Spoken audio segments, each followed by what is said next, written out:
Autre reportage dans ce journal pour terminer auprès des transporteurs de la région face aux nouvelles hausses du prix du carburant.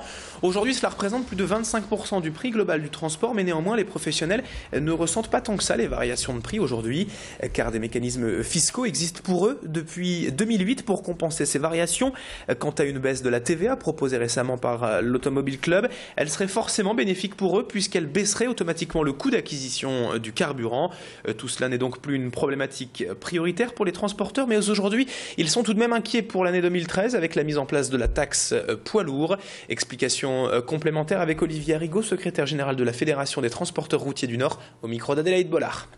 Depuis 2008, l'action professionnelle qui a pu être menée a permis d'aboutir à ces systèmes qui compensent les hausses et les baisses et qui permettent à l'entreprise d'être moins sensible, moins sujette aux variations du carburant. Le mécanisme permet effectivement de compenser ces hausses et ces baisses. Elle se ressent néanmoins pour l'entreprise en termes de trésorerie puisqu'il y a toujours un décalage qui fait qu'elle supporte notamment les hausses quand elles sont particulièrement importantes. Avant de pouvoir les répercuter, il se passe 2 ou 3 mois au minimum pour qu'on puisse véritablement parler de récupération de la hausse ou d'imputation de la baisse sur le coût du transport.